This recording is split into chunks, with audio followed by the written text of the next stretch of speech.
La situation était difficile pour tous ce jour-là et je regrette profondément mes actes. Le youtubeur Eric Conover s'est fait un nom grâce à des visites de luxe et des vidéos virales, mais maintenant il se retrouvait au tribunal pour quelque chose de bien plus grave. La police du New Hampshire affirme qu'il a frappé un officier et déclenché une poursuite sur plusieurs kilomètres. Dans un rebondissement au tribunal, Conover a présenté un nouveau plaidoyer et a pris son sort. Bienvenue dans Sidebar par Law & Crime, je suis Jesse Weber. D'accord, nous sommes de retour avec une mise à jour majeure concernant une affaire que nous suivons ici dans Sidebar. Cela concerne la star YouTube du lifestyle et de l'immobilier de luxe, Eric Conover, suivi par près de 3 millions d'abonnés. Et d'ailleurs, vous avez peut-être déjà regardé ses vidéos, vous le connaissez peut-être grâce à ses visites glamour de manoir valant plusieurs millions de dollars. Et à ses vlogs, mais son histoire a pris un tournant. Oui, elle a pris un tournant très sombre et violent. Pour être plus précis, cela s'est passé en mars dernier, lorsque les procureurs affirment qu'il a mené la police du New Hampshire dans une course-poursuite folle et dangereuse sur plusieurs kilomètres après avoir été aperçu en excès de vitesse. Et il est allégué que pendant cette poursuite, il a intentionnellement percuté un officier de police de Bartlett qui a été projeté à 12 mètres, puis a entraîné la police dans une autre poursuite. Au départ, Conover a été inculpé de tentative de meurtre et d'autres crimes. Au tribunal, il a lancé des déclarations explosives, jurant d'éviscérer quiconque doutait de sa santé mentale. Avec cela en tête, l'affaire est devenue une bataille sur son état mental. Sa défense affirmant qu'il souffrait d'un épisode maniaque bipolaire sévère au moment où tout cela s'est produit. L'accusation a affirmé que l'État comptait utiliser cela comme stratégie juridique et l'inventer. Cette bataille juridique à enjeu élevé vient de se conclure soudainement et de façon spectaculaire. Pourquoi ? Parce qu'Eric Conover est apparu au tribunal, et cette fois, son ton était complètement différent de ce que nous avions entendu auparavant. C'était une situation difficile pour tous ce jour-là et je regrette profondément mes actes. C'est un changement saisissant. Le youtubeur, qui avait promis de lutter contre ces accusations et accusé la police d'avoir menti en affirmant qu'il avait été piégé, il se tenait devant un juge, changeant à jamais le cours de son affaire. Comprendre pourquoi ce moment au tribunal est si important. Et puis, que va-t-il advenir de sa vie maintenant ? Combien d'années de prison va-t-il prendre ?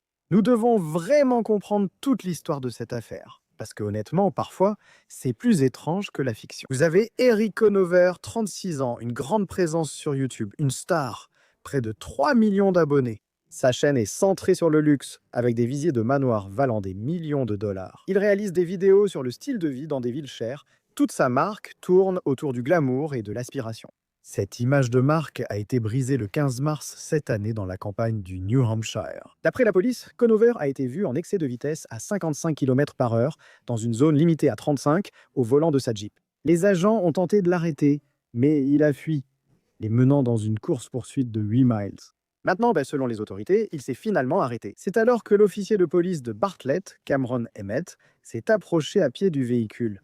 Et selon les procureurs, Conover a intentionnellement foncé sur lui. Il a été projeté sur le capot. Les rapports de police indiquent que l'officier a été projeté à 12 mètres et a subi des blessures importantes. Heureusement, il est vivant. Mais Conover a fui encore, provoquant une 45 km avec la police. À un moment donné, des témoins ont déclaré qu'il levait le poing en l'air à travers le toit ouvrant. Finalement, la police a réussi à l'arrêter. Ils ont utilisé des herses pour stopper la poursuite.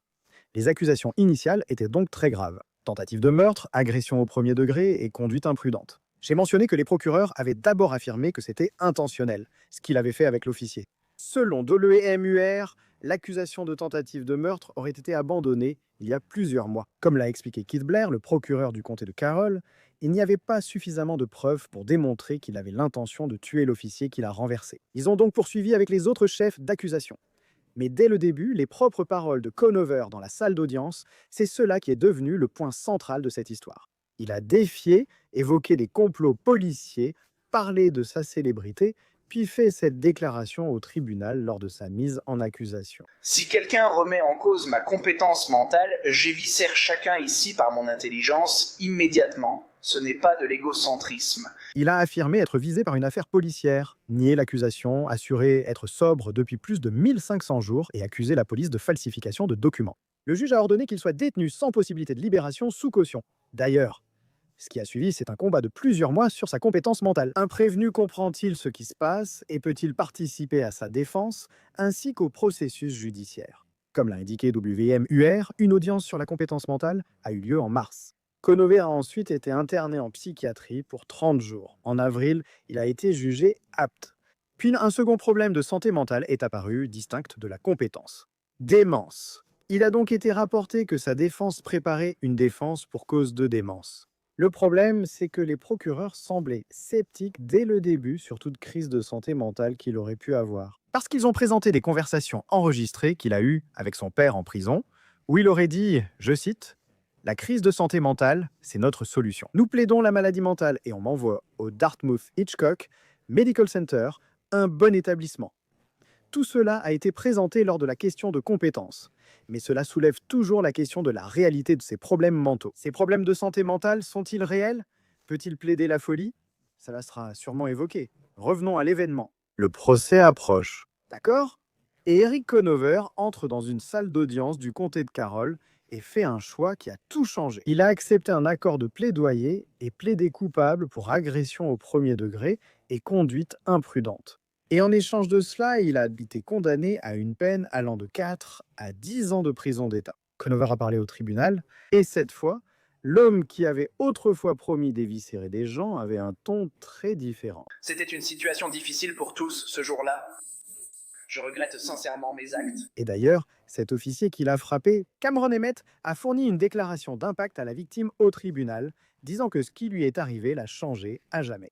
D'accord? Donc pour nous aider à comprendre la stratégie juridique ici, la conclusion surprenante concerne la durée réelle prévue de sa peine de prison.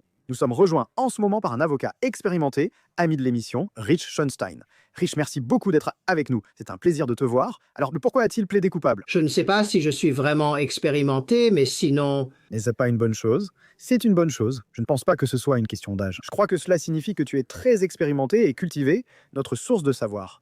C'est positif. C'est comme ça que je vais l'interpréter. Oui, Ouais. Je pense que c'est la meilleure façon de faire. Donc bref, pourquoi a-t-il plaidé coupable? Parle-nous-en. eh bien, je pense qu'il a plaidé coupable parce que le dossier contre lui était tellement solide qu'il n'avait aucune chance de gagner au procès. Comme tu le sais mieux que quiconque, je sais, quand tu portes ces affaires devant le tribunal et que tu perds, tu es puni. C'est bien pire que si tu plaides coupable, n'est-ce pas? Parce que le système veut que les gens plaident coupables, veut que les gens évitent d'aller au procès. Et donc, il y a un certain avantage à le faire si tu as l'impression de n'avoir aucune chance. Oui, je vais maintenant aborder la peine de prison potentielle. Mais il y a ici un changement de stratégie. Pendant des mois, la défense semblait axée sur la santé mentale, non? Au départ, il s'agissait de compétences, puis d'une possible défense pour folie, deux sujets distincts. Mais au début, l'État alléguait qu'il s'agissait d'un acte calculé. Et tout cela a changé avec le plaidoyer de culpabilité. Et je suis curieux, commençons ici. En avançant ainsi, c'était un épisode maniaque. Il n'était pas maître de lui. Il s'agissait ici de folie. Je vais expliquer ce que la loi du New Hampshire en dit.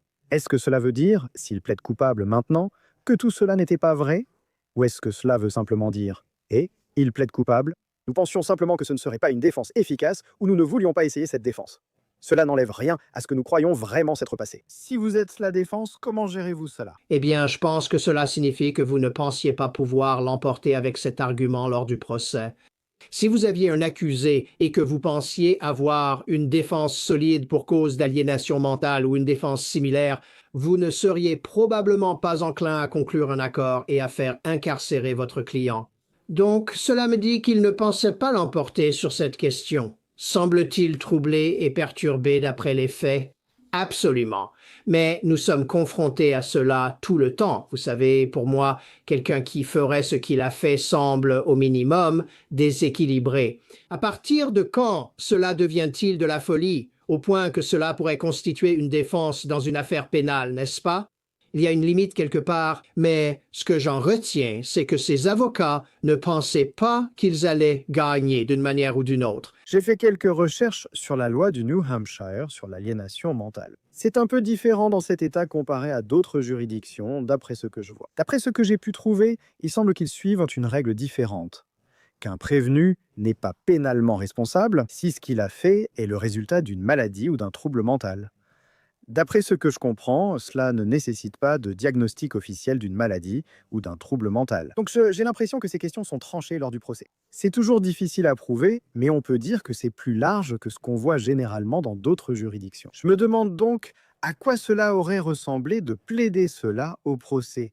Et si cela aurait pu réussir? Je veux dire, peut-être, peut-être pas. Ouais, je ne sais pas si ça aurait été le cas. D'après ce que je sais de cette affaire, vous avez quelqu'un qui mène une vie productive, qui réussit dans une certaine mesure, qui semble assez intelligent et capable, et il veut dire, j'ai juste eu cet épisode maniaque et j'ai conduit de façon imprudente, j'aurais pu tuer plein de gens.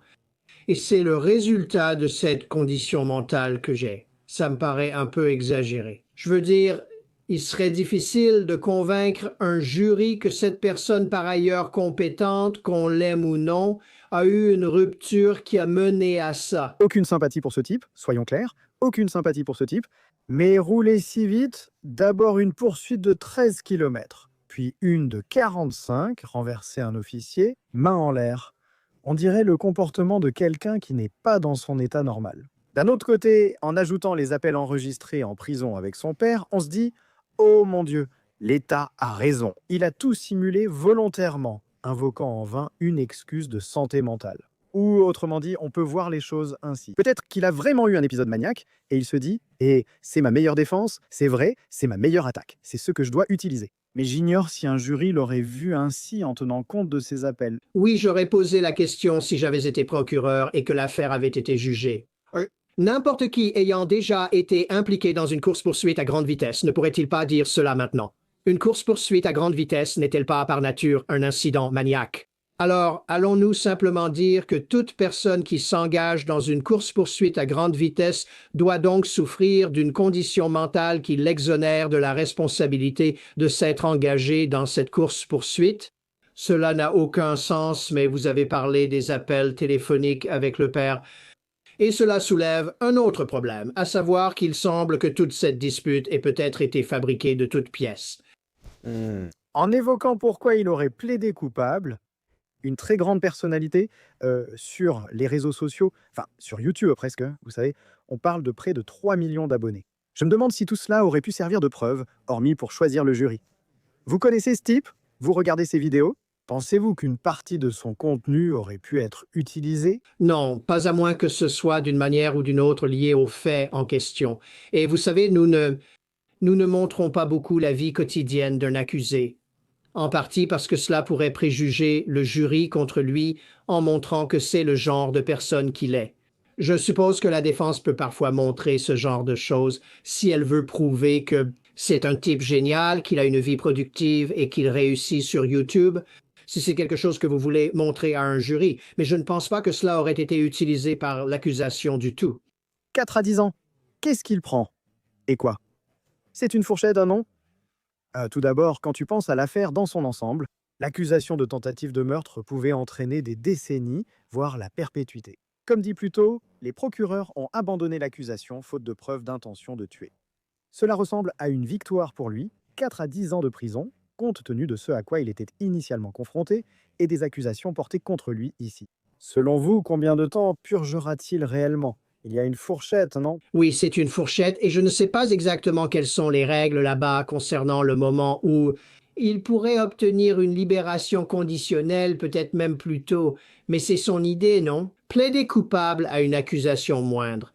Je pense que l'accusation de tentative de meurtre était de toute façon exagérée. Je ne pense pas qu'il essayait de tuer quelqu'un sur la route comme ça. Il l'a mis sur le capot, a roulé avec lui et l'a poussé sur une douzaine de mètres. Ce gars a de la chance d'être en vie. Oui, mais je veux dire, je suis d'accord. Écoute, je suis d'accord. Il n'aurait pas dû faire ça. Est-ce qu'il essayait de tuer l'agent? Je ne sais pas. Mais laisse ça de côté. Revenons à ta question initiale. Oui? Il fait une bonne affaire ici pour obtenir de 4 à 10 ans. Présumément, s'il se tient bien, qu'il fait ce qu'il doit faire, qu'il participe à des efforts de réhabilitation et blablabla, qu'il est un citoyen modèle, au minimum, il sortira au bas de cette fourchette. Et il est même possible qu'il sorte encore plus tôt. Donc peut-être que ce type pourrait sortir dans 3 ou 4 ans, puis reprendre sa vie. Et pour lui, c'est probablement une victoire. S'il avait porté l'affaire au tribunal, je doute qu'il ait eu une chance de gagner et il risquait une peine sévère. Je m'interroge aussi sur ses propos. Même en excluant les appels enregistrés en prison, qui pourraient être analysés s'il est libéré, mais nous avions ces deux versions d'Eric Conover dans le dossier. Celui qui avait juré d'éviscérer le système disait que c'était un complot contre lui. qu'il y avait de faux dossiers contre lui, celui qui exprimait des regrets au tribunal. Pour un juge qui fixe une peine, je me suis demandé, commençons par là. Dans quelle mesure cela influence-t-il, vous savez, si vous avez un prévenu qui agit d'une manière, puis qui montre apparemment des remords d'une autre manière? Est-ce pour cela que vous avez mentionné une fourchette de 4 à 10 ans? Je me demande si cela influence la sévérité de la peine. Oui, je ne sais pas à ce sujet. J'ai une théorie totalement spéculative, si vous voulez l'entendre, à propos de ses premiers commentaires selon lesquels le système était contre lui. Je pense qu'il testait, qu'il expérimentait, pour ainsi dire, une défense du type «tout le monde m'en veut». Je veux dire, moi, on a vu maintenant qu'il y a cette tendance chez une partie du public à soutenir des accusés criminels, à même contribuer financièrement à leur défense, à protester contre les procédures engagées contre eux. Et peut-être qu'il espérait pouvoir profiter de cela en disant que tout était truqué contre lui. Tu veux dire comme des partisans qui se présentent au tribunal? Oui, exactement. Il pensait peut-être devenir le prochain Karen Reed, par exemple. Et tout simplement, personne n'y a cru. Personne n'était intéressé, je devrais dire. Alors il a laissé tomber ça et il a adopté une nouvelle stratégie, n'est-ce pas? Il a testé cette stratégie, ça n'a pas marché. Il a pensé à une stratégie complètement folle. Il ne pensait pas que ça pourrait marcher. D'accord. Alors il a choisi la troisième stratégie, qui était de plaider coupable, d'obtenir la peine la plus légère possible et d'en finir avec tout ça. Je l'ai déjà mentionné, il y avait cette déclaration d'impact de la victime et vous entendez cet officier parler de sa vie est bouleversée à jamais. C'est déjà un miracle qu'il ait survécu à ce qu'il a subi. Mais l'officier, je dois demander à l'avocat, je n'ai vu aucun reportage indiquant qu'il est poursuivi. Mais l'officier pourrait-il potentiellement avoir gain de cause dans une affaire civile contre Conover s'il le poursuivait? Et pour quel motif le poursuivrait-il? Si on parle d'une grande présence sur les réseaux sociaux et de vidéos, on imagine souvent qu'il y a de l'argent à gagner. Qu'en pensez-vous? Oui, je le ferai. Pourquoi ne pas le poursuivre pour délit de fuite, comme tout le monde le ferait? Si une voiture les percutait, les emportait sur le capot, les blessait, puis fuyait. Si ça vous arrivait dans la rue, vous poursuivriez cette personne et vous espéreriez que cette personne ait de l'argent ou qu'il y ait une assurance. Je veux dire, même avec une assurance auto, je ne suis pas sûr que ce soit couvert. Mais je pense que cet officier devrait engager des poursuites civiles. Je ne vois pas pourquoi il ne le ferait pas. Je ne pense pas qu'être policier annulerait son droit à cela. Donc oui, c'est une bonne idée. Je n'y avais pas pensé avant que tu ne le mentionnes, mais je pense qu'il devrait se pencher là-dessus. J'y ai pensé avant que tu n'y penses? C'est impossible, c'est fou. Non, c'est tout à fait possible, Jesse. Tu en sais beaucoup plus sur ces affaires. Mais tu sais, l'issue pénale n'empêche généralement pas les procédures civiles, dans un sens ou dans l'autre. Est-ce que ça l'affecte? Oui, parce que en fait, ça l'affecterait probablement, parce que si j'étais l'officier, je dirais, il a plaidé coupable. Oui. Il a plaidé coupable à 2 chefs d'accusation. Agression au premier degré et conduite imprudente. D'accord. L'officier devrait donc le poursuivre pour agression et délit de fuite. Je ne sais pas comment ils appellent ça dans cette juridiction particulière, et j'utiliserai certainement ce plaidoyer de culpabilité comme preuve à charge.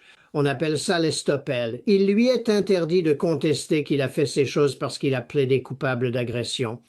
Je dirai d'abord à l'agent, « Merci pour votre service, désolé pour votre blessure, heureusement ce n'était pas plus grave.